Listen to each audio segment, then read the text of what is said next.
नमस्कार साथियों, अखिलेश एजुकेशन में आप सबका स्वागत है। मैं अखिलेश कुमार। आज हम आप सबको हिंदी व्याकरण के बारे में हम बताएंगे।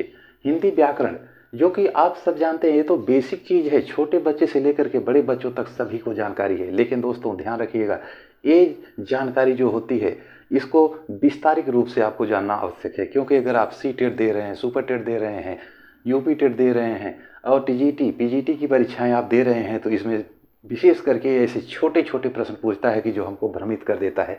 ध्यान रखिएगा, आज हम आपको शुरू से ही बताने चल रहे हैं। सबसे पहले मैं आपको एक बात बता दूं, चाहे आप लोग छोटे हों चाहे बड़े हों, लेकिन अगर आप ध्यान से किसी चीज़ को विस्तार से पढ़ेंगे तभी आप कोई परीक्षा पास कर सकते हैं। बहकावे के लिए तो सब पढ़ रहे हैं, यूट्यूब से पढ़ रहे हैं, किताब से पढ़ रहे हैं, लेकिन उसका निष्कर्ष निकाल नहीं पा रहे हैं। इसलिए हम बता रहे हैं कि आप वीडियो से बने रहिएगा। एक एक चीज़ का मैं आपको विस्तार बताऊंगा, जिससे कि आपको आने वाले समय में कोई परीक्षा आप देंगे, सी टेट होगा, यूपी टेट होगा, सुपर टेट होगा, टीजीटी होगा, पीजीटी में होगा, आपको इस टॉपिक से जो मैं बताने जा रहा हूँ, व्याकरण का शुरुआत दौर है, इससे आपको कुछ प्रश्न मिलेंगे। अब आइए देखिए हम इसमें आपको क्या क्या बताएंगे, सुन लीजिए। पंचमाक्षर किसे कहते हैं? अघोष किसे कहते हैं? सघोष या घोष किसे कहते हैं? अल्प प्राण किसे कहते हैं? महाप्राण किसे कहते हैं? हर स्वर किसे कहते हैं? दीर्घ स्वर किसे कहते हैं? फ्लूट स्वर किसे कहते हैं? फिर वर्ण के कितने भेद होते हैं? व्यंजन क्या है? व्यंजन को कितने भागों में बांटा गया है? व्यंजन कितने प्रकार के होते हैं?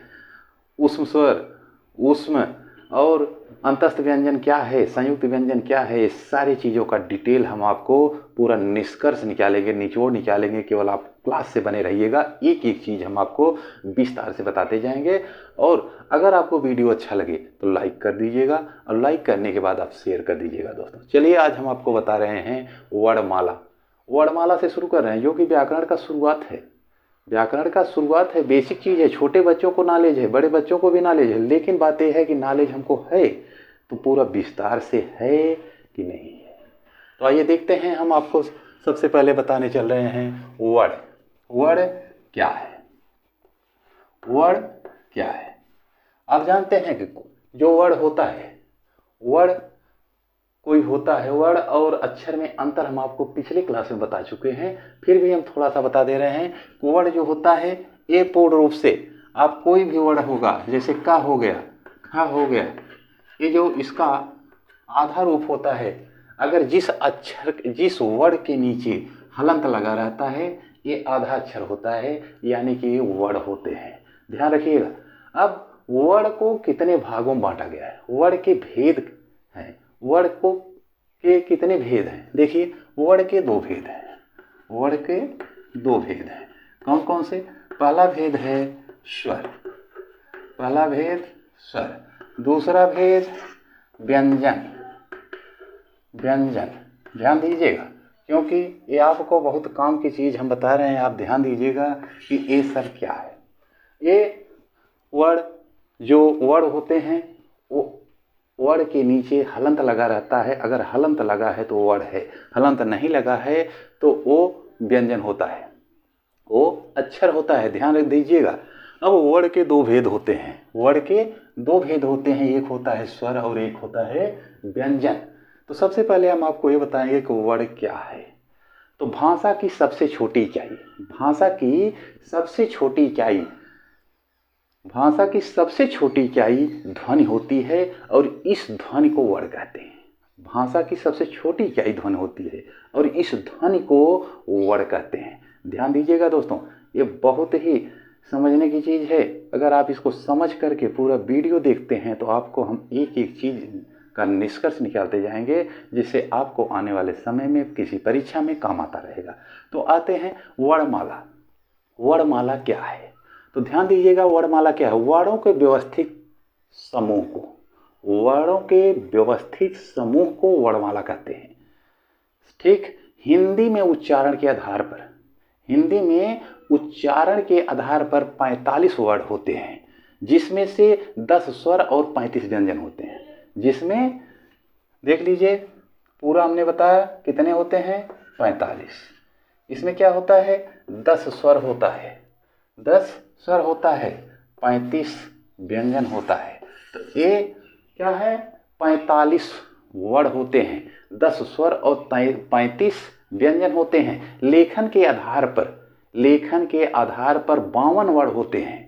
लेखन के आधार पर 52 वर्ड होते हैं। लेकिन 52 वर्डों का अगर हम कह दें कि आप लिख करके दिखाइए, 52 वर्ड लिख सकते हैं? नहीं लिख सकते, क्योंकि आपको उसमें जो चीज़ 52 वर्ड कैसे बनेंगे, कहाँ से होते हैं, ये आपको हम बता दे रहे हैं। ये देखिए 52 वर्ड कहाँ से होते हैं। 13 स्वर होते हैं, ठीक, 35 व्यंजन होते हैं और 4 संयुक्त व्यंजन होते हैं। 4 संयुक्त व्यंजन होते हैं। ध्यान दीजिएगा, 13 स्वर यहाँ तो हम बताए थे कि जो आपका 45 होता है, लेकिन हमने ये भी कहा कि लेखन के आधार पर 52 वर्ड होते हैं और उस 52 वर्ड में 13 स्वर होता है। 13 स्वर होता है और 13 स्वर और व्यंजन कितने होते हैं, इसको ध्यान रखिएगा, 35 व्यंजन होते हैं। 35 व्यंजन, 35 व्यंजन होते हैं और 4 क्या होते हैं, संयुक्त व्यंजन। 4 संयुक्त व्यंजन होते हैं। 4 संयुक्त व्यंजन, संयुक्त व्यंजन होते हैं। तो ये आप ध्यान से देखते रहिएगा कि ये सब कितने मिला के हो गए।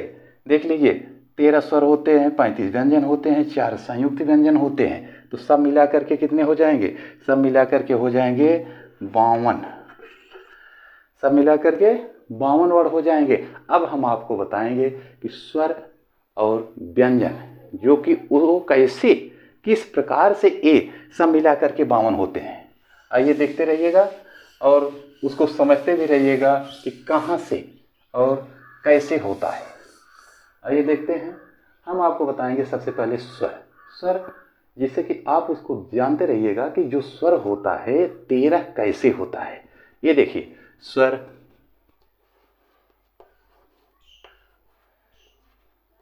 स्वर अ, आ, ए,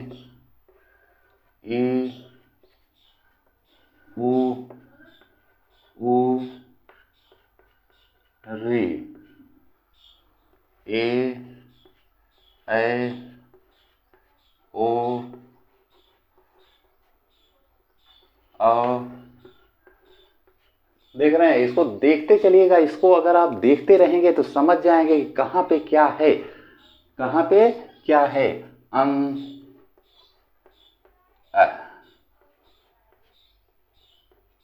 देख रहे हैं, एक यहां हो गया,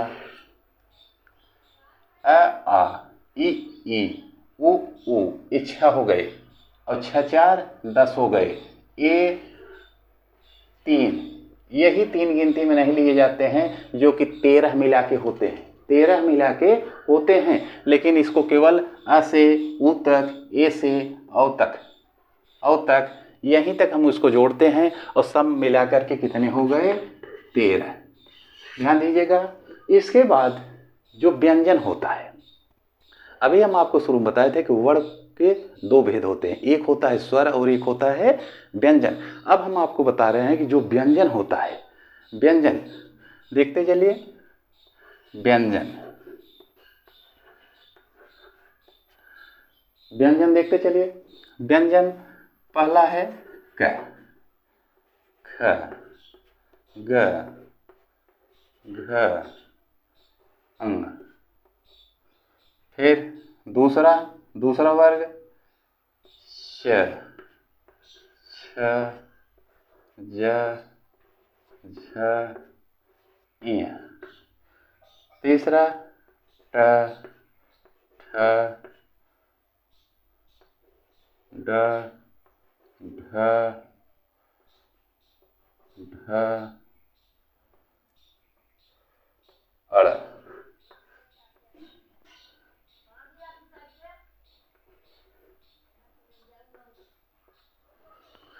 ध्यान से देखते रहिएगा, क्योंकि जैसे अगर ज़रूरत पड़ेगा, कहीं पर आ गया कि अगर ज़रूरत ही पड़ गया, अगर आप बच्चों को ही पढ़ा रहे हैं तो ये जानना ज़रूरी है कि ये जो पूरा व्यंजन होते हैं, जो पूरा व्यंजन होते हैं, जैसे हमने कहा कि 35 व्यंजन।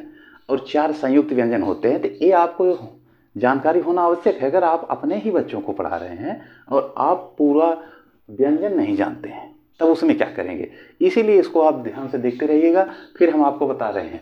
चलिए आगे देखते हैं। अगला त, थ, द, ध, न, फिर प, फ, ब, भ, म। देख रहे हैं, यहाँ से यहाँ तक, यहाँ से यहाँ तक 1 का वर्ग हो गया। प्रत्येक वर्ग में 5 अक्षर हैं, प्रत्येक वर्ग में 5 अक्षर हैं और प्रत्येक वर्ग का पांचवा अक्षर जो होता है उसे अनुस्वार या पंचमाक्षर कहते हैं। ध्यान दीजिएगा, प्रत्येक वर्ग का 5वां अक्षर, प्रत्येक वर्ग का 5वां अक्षर क्या कहते हैं, इसे अनुस्वार या पंचमाक्षर कहते हैं। जैसे पंचमाक्षर कौन कौन सा, अगर परीक्षा में आ गया कि पंचमाक्षर किसे कहते हैं या पंचमाक्षर कौन सा नहीं है, ऑब्जेक्टिव प्रश्न दिया पंचमाक्षर कौन सा नहीं है, ये आपको जानते रहिए कि पंचमाक्षर कौन सा है। तो प्रत्येक वर्ग का 5वां अक्षर, प्रत्येक वर्ग का 5वां अक्षर जो होता है इसे अनुस्वार या पंचमाक्षर कहते हैं। ध्यान दीजिएगा हमारी बातों को, और ये वीडियो लास्ट तक देखिएगा। थोड़ा सा देखने से कोई फायदा नहीं है, चाहे आप हो, चाहे मैं हूँ, चाहे कोई भी हो। पढ़ाई अगर आप कर रहे हैं तो एकदम मन से कीजिए, अगर मन से करेंगे तब आप किसी भी परीक्षा को निकाल सकते हैं। तो पंचमाक्षर ध्यान दीजिएगा। अब हम ये आपको क्या बता रहे थे कि 13 स्वर और 35 व्यंजन। चलिए देख लेते हैं कि 35 व्यंजन है कि नहीं है। क, ख, ग, घ, अंग 5 हो गए। च, छ, ज, झ, ञ 10 हो गए। ट, ठ, ड, ढ, अड़, ये तो ज़्यादा हो गया, ज़्यादा हो रहा है। और जो कि आप जानते हैं कि प्रत्येक लाइन में 5 होना चाहिए, प्रत्येक लाइन में 5 होना चाहिए, लेकिन एक कहाँ से आगे हो रहा है इसको देखिएगा कि आगे क्यों हो रहा है, कौन सा हो रहा है। तो देख लीजिए, क, ख में 5 है, च, छ में 5 है, और यहाँ पे देखिए ट, ठ, ड,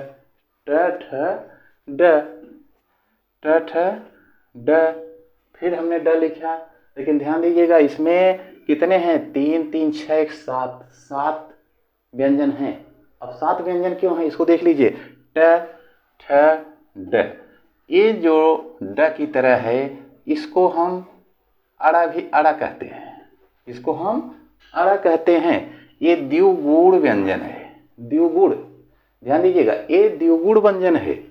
फिर ये ढ है, ट, ठ, ड, ढ, ये ढ है और ये द्विगुण व्यंजन है। ध्यान दीजिएगा ये द्विगुण व्यंजन है और 5 2 7 हो गया, इसी वजह से ये द्विगुण व्यंजन। ध्यान रखिएगा कि द्विगुण व्यंजन कौन कौन सा होता है।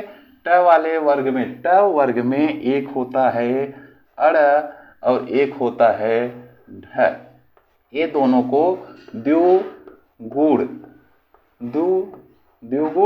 व्यंजन इसको कहते हैं, द्विगुण व्यंजन कहते हैं। अगली लाइन देखिए, त, थ, द, ध, न, प, फ, ब, भ, म, ये आपके कितने हो गए, ये आपके सब व्यंजन हैं, जो कि हमने आपको बताया कि 35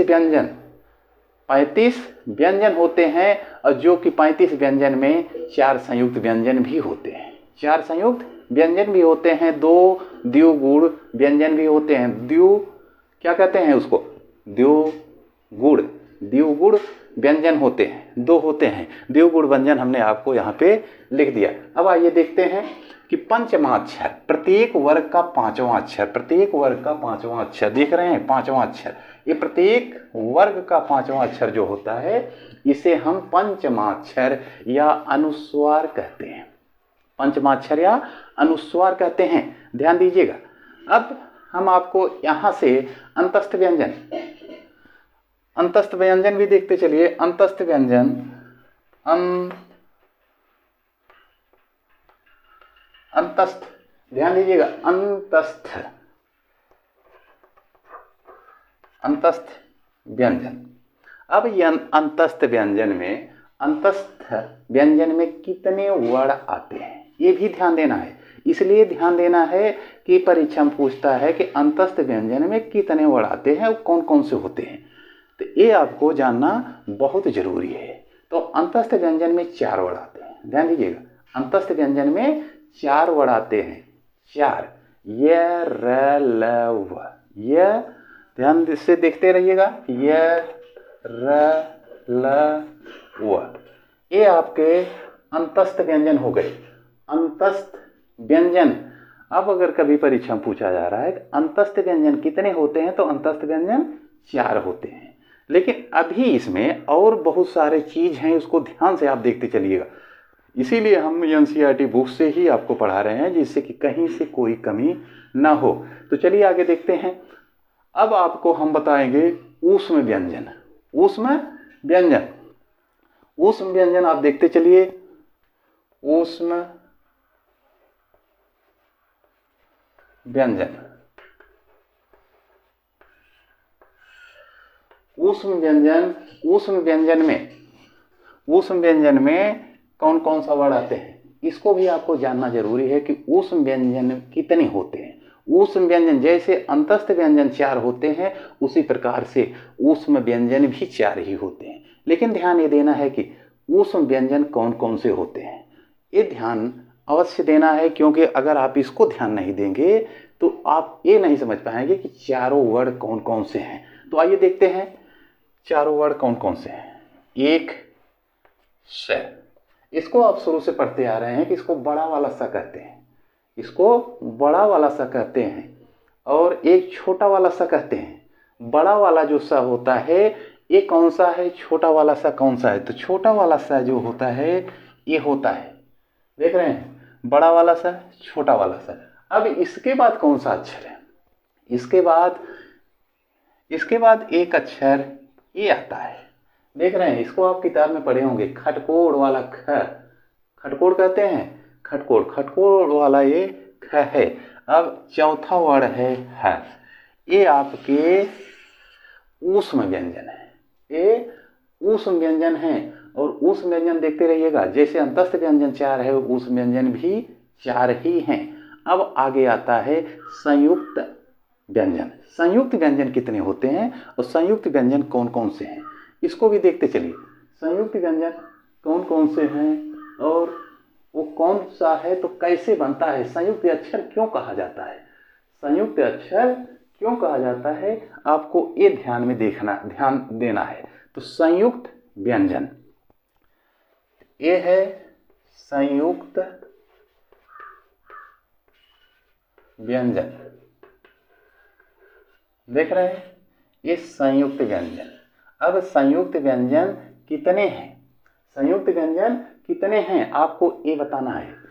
संयुक्त व्यंजन एक हो गया, ये एक संयुक्त व्यंजन ये है, और दूसरा संयुक्त व्यंजन है जिसे हम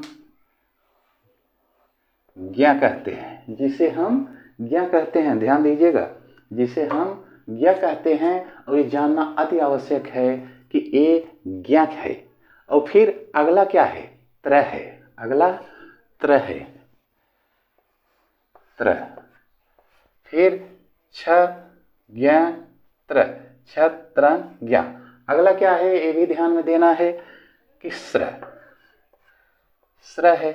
अब ये आपके संयुक्त व्यंजन है। संयुक्त व्यंजन किसे कहते हैं, जहां पर 2 या 2 से अधिक, जहां पर 2 या 2 से अधिक वर्णों को मिलकर के जो व्यंजन बनता है उसे क्या कहते हैं, संयुक्त व्यंजन कहा जाता है। संयुक्त व्यंजन इसे कहा जाता है। ये अकेले नहीं होता है, 2 को मिला करके बनता है, कहीं कहीं 3 को भी मिला के बन जाता है। ध्यान दीजिएगा कहां से कैसे है।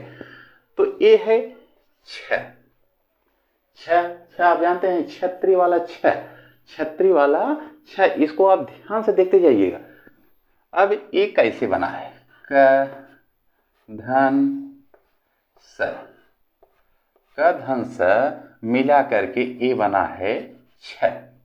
क धन स मिला करके दो क्या है, 2 वर्ण हैं और 2 वर्णों को मिला करके ये 6 बना है।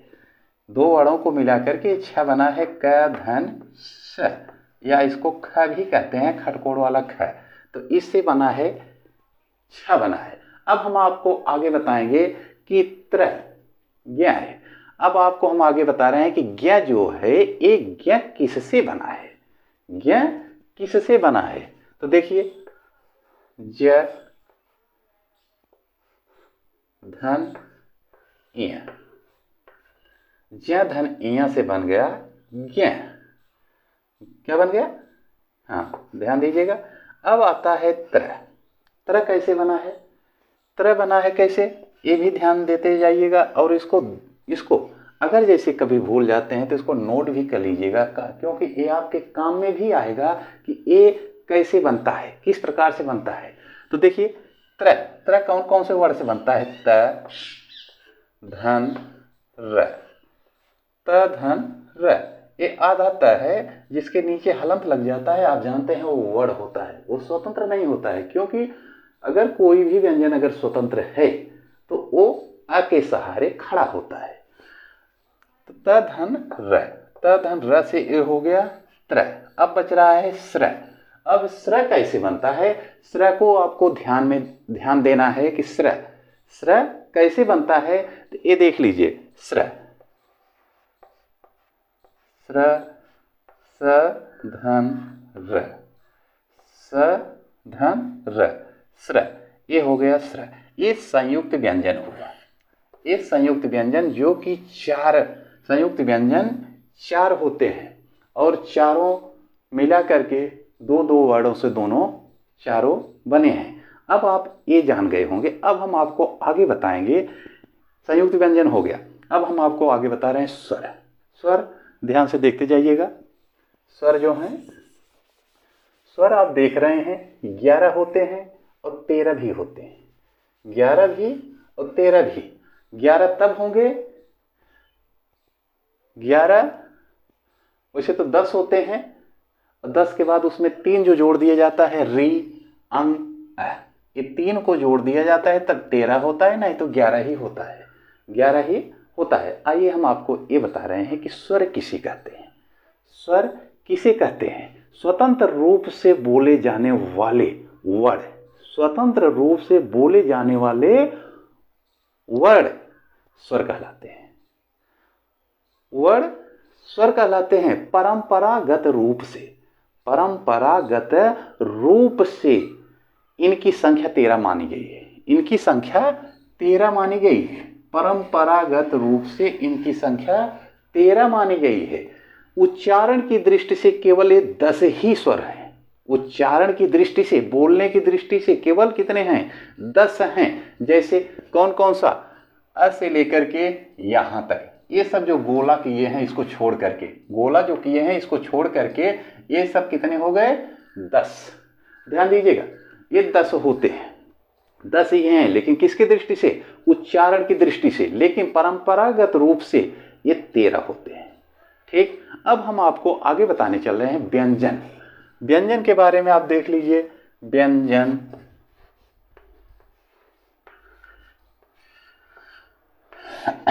व्यंजन क्या है, स्वर की सहायता से। व्यंजन देखिए दोस्तों, एक बहुत ही बेसिक चीज है, छोटे बच्चों को ये नॉलेज होता है, लेकिन हम आपको इसलिए बता रहे हैं कि व्याकरण है। व्याकरण में अगर आप शुरुआत, अगर आपकी अगर बुनियाद, जैसे कि कोई घर बनाते हैं, मकान बनाते हैं, तो अगर उसका बुनियाद, उसका नींव अगर मजबूत होता है तो आगे चल करके पेड़ मजबूती के साथ, घर मजबूती के साथ खड़ा रहता है। इसी प्रकार से व्याकरण हिंदी में भी आप शुरुआती जो होता है उसको ध्यान से पहले पकड़िए कि कह क्या रहा है, क्या होता है, तब आगे आप बढ़िए, और जिससे कि आपको कोई भी दिक्कत नहीं आएगा। तो चलिए, व्यंजन स्वर की सहायता से। व्यंजन में क्या है, स्वर की सहायता से, स्वर की सहायता से बोले जाने वाले वर्ड, बोले जाने वाले वर्ड व्यंजन कहलाते हैं। स्वर की सहायता से बोले जाने वाले वर्ड व्यंजन कहलाते हैं। प्रत्येक व्यंजन के उच्चारण में अ स्वर मिला होता है। प्रत्येक व्यंजन के उच्चारण में अगर कोई भी व्यंजन हम कहेंगे तो इसमें अ उसमें मिला रहता है, और जब स्वर मिला होता है तो के बिना व्यंजन संभव नहीं है। अगर नहीं लगा है तो कोई भी व्यंजन संभव नहीं है। अब जब संभव नहीं है, के व्यंजन बिना संभव नहीं है, तो परंपरागत रूप से व्यंजनों की संख्या 33 मानी जाती है। परंपरागत से व्यंजनों की संख्या 33 मानी जाती है। द्विगुण व्यंजन, ये द्विगुण जो व्यंजन हैं, ध्यान दीजिएगा, द्विगुण व्यंजन को जोड़ देने पर इनकी संख्या 35 हो जाती है। द्विगुण व्यंजन को जोड़ देने से इनकी संख्या 35 हो जाती है। ध्यान दीजिएगा। अब हम आपको आगे बताने चल रहे हैं जो कि बहुत ही आपको काम आने वाला है और ये परीक्षाओं में भी पूछा जाता है। किस प्रकार से पूछा जाता है, आप केवल वीडियो को या क्लास को लास्ट तक देखिएगा। अब हम आपको आगे बता रहे हैं किस प्रकार की बातें। आप सुने होंगे, घोष होता है, अघोष होता है, अल्पप्राण होता है, महाप्राण होता है। ये सब क्या है? तो आइए इसी पे चर्चा करते हैं।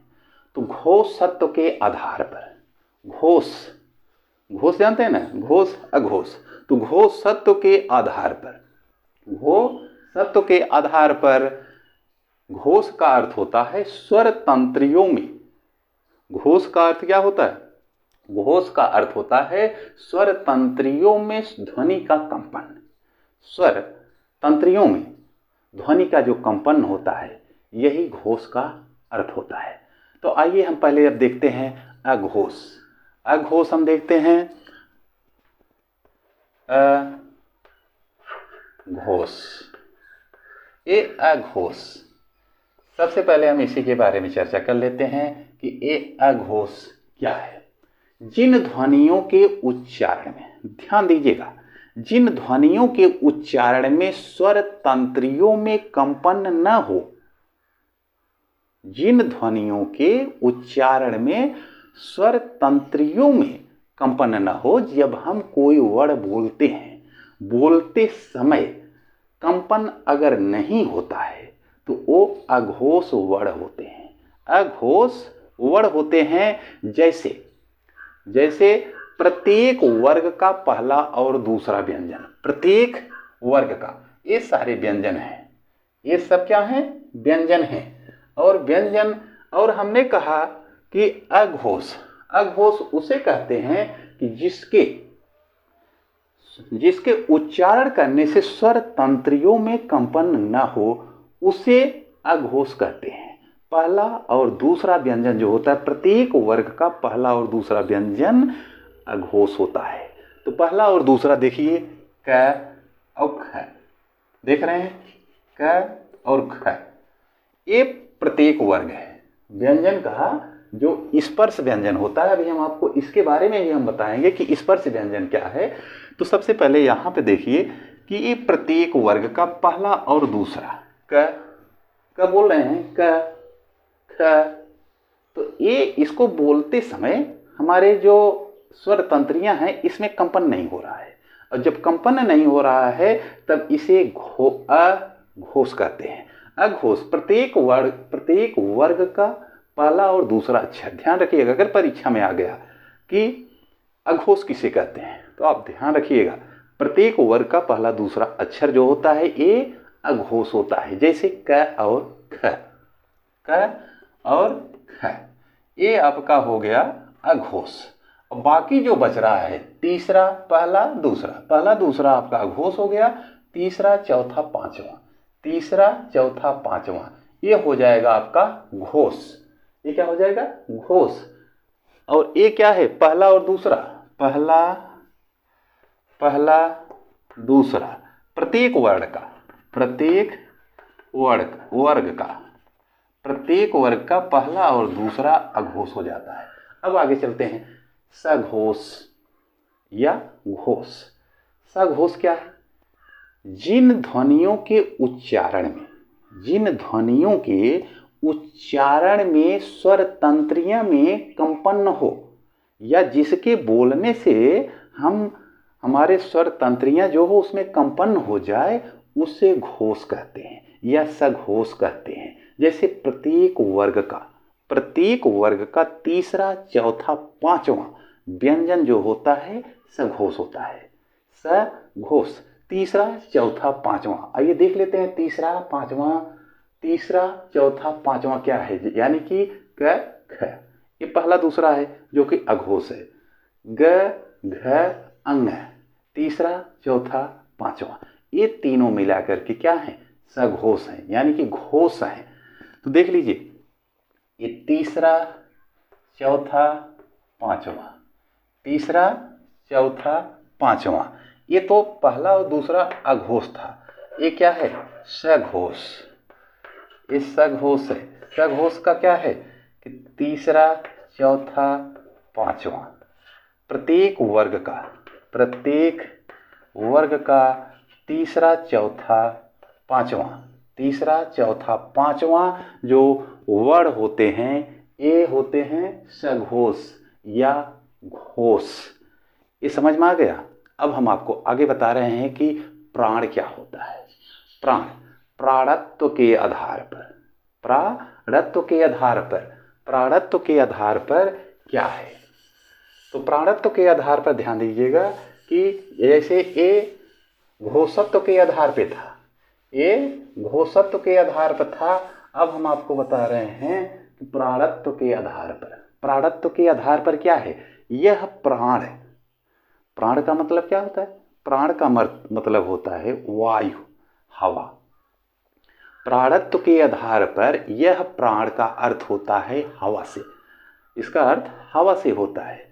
अब ये दो होते हैं, एक होता है अल्प प्राण, दूसरा होता है महाप्राण। अल्प प्राण क्या है और महाप्राण क्या है। अल्प प्राण उसे कहते हैं जिन वर्णों को बोलने में या जिन व्यंजनों के उच्चारण में मुख से कम हवा निकले। जब हम बोलते हैं तो मुख से जो हवा निकलता है, अगर बोलते समय मुख से कम हवा निकलता है तो उसे अल्प प्राण कहते हैं। जैसे देख लीजिए, जैसे क्या हुआ, क ज़्यादा हवा निकल गया, ख ज़्यादा निकल गया। तो जो हम बोल रहे हैं और ये इससे अगर कम हवा निकलता है तब क्या है, तब तो ये अल्प प्राण है। अगर ज़्यादा हवा निकल जाता है तो ये महाप्राण है। आइए देखते हैं, जिन व्यंजनों के उच्चारण में मुख से कम हवा निकलता है, जैसे प्रत्येक वर्ग का पहला, तीसरा, पांचवा। प्रत्येक वर्ग का फिर से देखिए, प्रत्येक वर्ग का पहला, तीसरा, पांचवा, प्रत्येक वर्ग का तीसरा, ध्यान से देखिए, प्रत्येक वर्ग का तीसरा, पांचवा, पहला, तीसरा, पांचवा।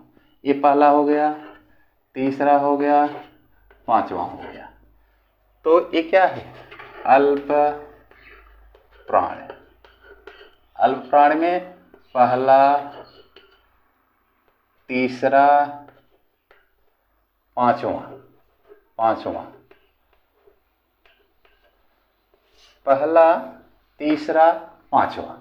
अल्प प्राण में अब पहला को अगर आप पढ़ते हैं क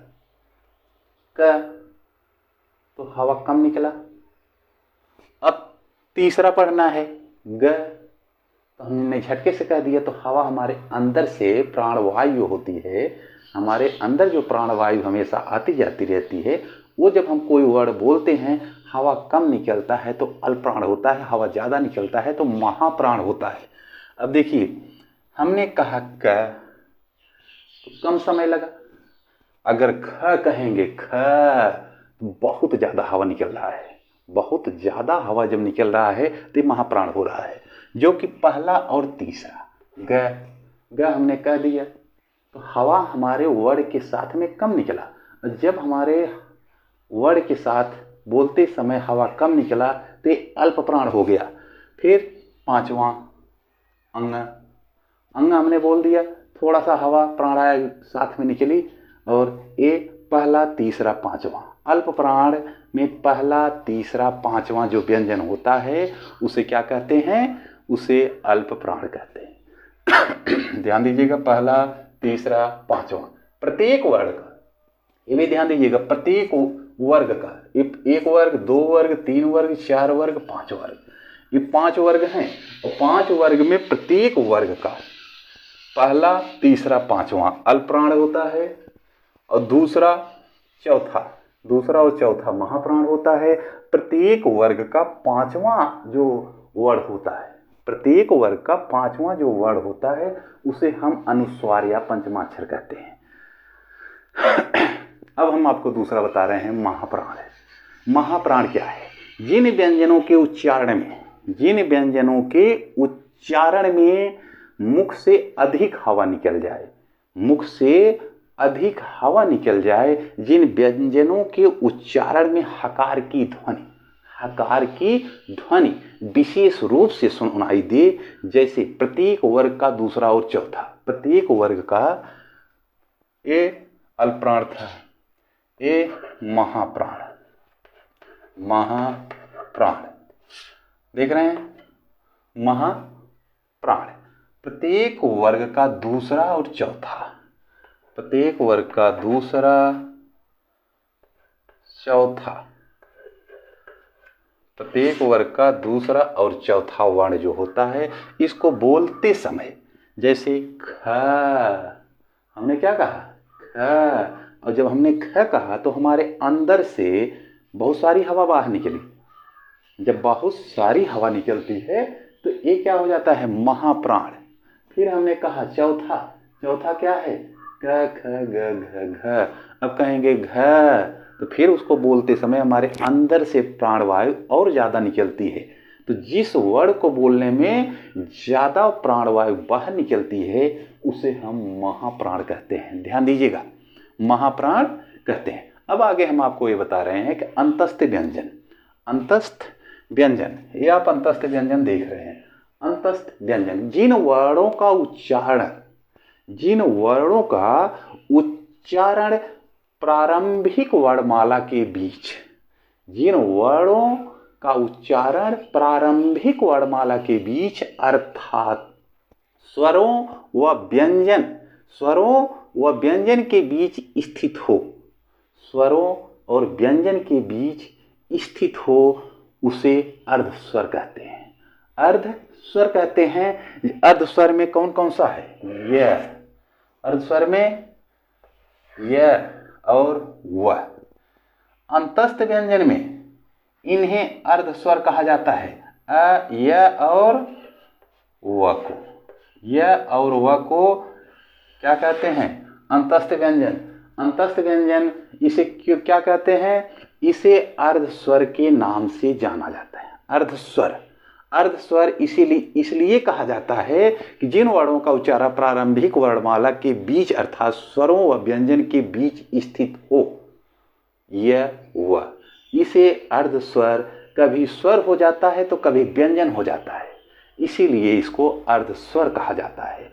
ये कभी स्वर में गिनती हो जाती है तो कभी व्यंजन में गिनती हो जाती है, इसीलिए इसको अर्धस्वर कहा जाता है। ध्यान रखिएगा, अर्धस्वर कौन कौन से वर्ण होते हैं? तो अर्धस्वर जो होते हैं य और व होते हैं, य और व होते हैं। ध्यान दीजिएगा। अब हम आपको ये बताएंगे कि इसमें अंतस्थ व्यंजन में चार वर्ण हैं। य और व जो होते हैं ये तो अर्धस्वर हो गए।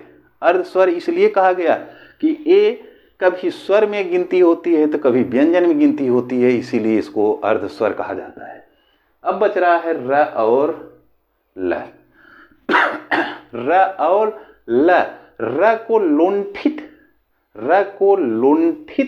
व्यंजन कहा जाता है।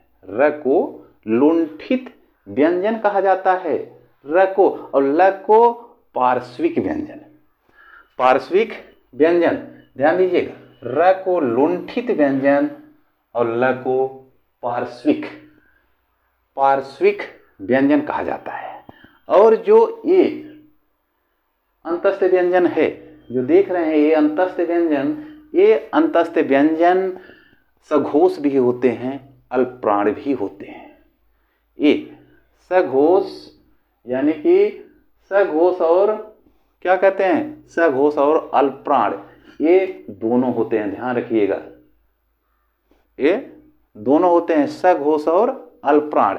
अब हम आपको बताएंगे कि जो स्वर होते हैं, जो स्वर होते हैं, उस स्वर को सब मिला करके कितने भागों में बांटा गया है, स्वर को कितने भागों में बांटा गया है, इसको भी ध्यान देना है आप सबको, क्योंकि परीक्षा में ये भी पूछता है कि स्वर कितने भागों में बांटा गया है, आपको ये ध्यान देना है।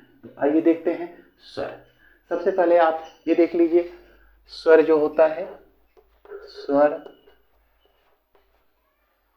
स्वर के 3 प्रकार होते हैं, स्वर के 3 प्रकार होते हैं, 3 प्रकार या भेद। पहला क्या है?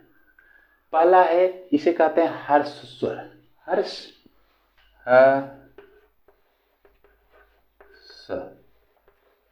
स्वर।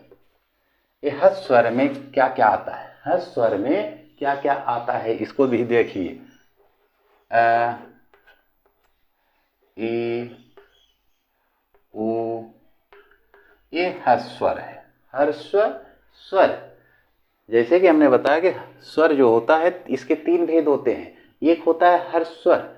हर्ष स्वर, इसमें 3 स्वर आते हैं, अ, छोटी ई, छोटा वो, 3 होते हैं। अब आता है दीर्घ स्वर, दूसरा दीर्घ स्वर। अब दीर्घ स्वर में क्या क्या है? दीर्घ स्वर में क्या क्या है? जिन के उच्चारण में, अब ध्यान दीजिएगा, हर स्वर जो होता है उसको उच्चारण करते समय हमको कम समय लगता है, उसको उच्चारण करते समय कम समय लगता है। लेकिन दीर्घ स्वर में जिनके उच्चारण में हर स्वर से ज्यादा अधिक समय लगे या 2 मात्रा का समय लगता है, उसे हम दीर्घ स्वर कहते हैं। दीर्घ स्वर कौन कौन सा है? दीर्घ स्वर आ हो गया, ई हो गया, ऊ हो गया, ऊ, ए हो गया, ऐ हो गया, ओ, औ, ये सब क्या है? ये जो दीर्घ स्वर होते हैं इसका उच्चारण करते समय हमें हर्ष स्वर से इसका 2 मात्रा इसलिए कहा जा रहा है कि 2 मात्रा ज्यादा समय लगता है, और जब ज्यादा मात्रा समय लगता है, 2 मात्रा ज्यादा, तो उसे दीर्घ स्वर कहा जाता है। दीर्घ स्वर कहा जाता है जिनके उच्चारण में हर्ष स्वर से अधिक समय, 2 मात्रा का समय लगता हो, उसे दीर्घ स्वर कहा जाता है। ठीक। अब अगला है फ्लूत स्वर। तीसरा क्या है? तीसरा फ्लूत स्वर। फ्लूत स्वर किसे कहते हैं? फ्लूत स्वर किसे कहते हैं? जिनके उच्चारण में दीर्घ स्वर से भी अधिक समय लगता हो। हर स्वर से अधिक समय लगता है तो दीर्घ स्वर कहा जाता है। दीर्घ स्वर से भी अधिक अगर समय लगता है तो उसे फ्लूत स्वर कहते हैं। फ्लूत स्वर आप देखे होंगे, जैसे हम उच्चारण करते हैं राम राम, अब यही राम कहने में हमको दीर्घ स्वर से भी अधिक समय लग रहा है। जैसे हम कहते हैं ओम, ओम राम, तो इस जो शब्द हैं, ये इसको बोलने में हमको जब ज्यादा समय लगता है, अगर थोड़ा सा ज्यादा यानी कि 2 मात्रा बराबर अगर हमें समय लगता है तो उसे दीर्घ स्वर कहते हैं। अगर दीर्घ स्वर से भी अधिक अगर समय लगता है तो उसे फ्लूत स्वर कहते हैं। तो ये इस प्रकार से आपका व्याकरण हम आपको शुरुआती दौर से लेके चल रहे हैं। ध्यान दीजिएगा कि जो चीज हम आपको बता रहे हैं, जैसे हमने बताया कि पंचमाक्षर किसे कहते हैं? प्रत्येक वर्ग का 5वां अक्षर। फिर अघोष किसे कहते हैं? प्रत्येक वर्ग का पहला और दूसरा। सघोष किसे कहते हैं? प्रत्येक वर्ग का तीसरा, चौथा और 5वां वर्ण जो होता है। अल्पप्राण किसे कहते हैं? प्रत्येक वर्ग का पहला, तीसरा, 5वां वर्ण को अल्पप्राण कहते हैं। महाप्राण किसे कहते हैं? प्रत्येक वर्ग का दूसरा, चौथा जो व्यंजन होता है उसे हम महाप्राण कहते हैं। अंतस्थ व्यंजन में जो य र ल व है उसमें अर्धस्वर किसे कहते हैं, उसमें लुंठित किसे कहते हैं, उसमें पार्श्विक किसे कहते हैं, ये सब चीज़ हम आपको विस्तार पूर्वक अभी बताए हैं। और उस व्यंजन, संयुक्त व्यंजन, ये स्वर, फिर क्या कहते हैं कि वर्ण के कितने भेद हैं, ये सब हम आपको बताए। अब आपको हम ये बताना चाहेंगे कि काफ़ी समय से आप देख रहे हैं और समय भी ज़्यादा हो गया है, आप थोड़ा थक भी गए होंगे, तो ऐसा कीजिएगा, अगले दिन अगले क्लास में मिलते हैं। और अगर दोस्तों लाइक नहीं किए हैं तो लाइक कर दीजिएगा। अगले क्लास में हम आपको ये बताएंगे कि कारक किसे कहते हैं, कारक किसे कहते हैं, कारक कितने प्रकार के होते हैं, और कहाँ पे कारक हम कैसे किस प्रकार से पढ़ेंगे कि कारक अगर कोई बोल दे कि वो चीज़ है, जैसे किसी ने बोल दिया तालाब में कमल खिला है, तो कौन सा कारक होगा। इसको हम बहुत ही शार्ट तरीके से आपको बताएंगे कि केवल आप किसी वाक्य को सुनेंगे तो आप उसका उत्तर निकाल लेंगे, किसी वाक्य को सुनेंगे तो आप उसका उत्तर निकाल लेंगे कि तालाब में कमल खिला है, कौन सा, ये कौन सा कारक होगा। कमेंट बॉक्स में इसका उत्तर आप दीजिएगा। अगर आप उत्तर देते हैं तो हम समझेंगे कि आप मन से पढ़ाई कर रहे हैं। दूसरा प्रश्न, दिल्ली से गाड़ी छूट गई, दिल्ली से गाड़ी छूट गई, एक कौन सा कारक होगा। ध्यान दीजिएगा। अगला क्लास फिर शाम 6 बजे, हमारा जो क्लास है रोज़ शाम 6 बजे चलता है और सुबह 6 बजे चलता था। इसके पहले 5 बजे चल रहा था, लेकिन 5 बजे इसलिए बंद कर दिया गया कि ठंड ज़्यादा पड़ रही है सुबह के समय में, तो सुबह के समय में 6 बजे कर दिया गया, और शाम के टाइम 6 बजे है ही। तो दोस्तों तब तक के लिए नमस्कार, जय हिंद।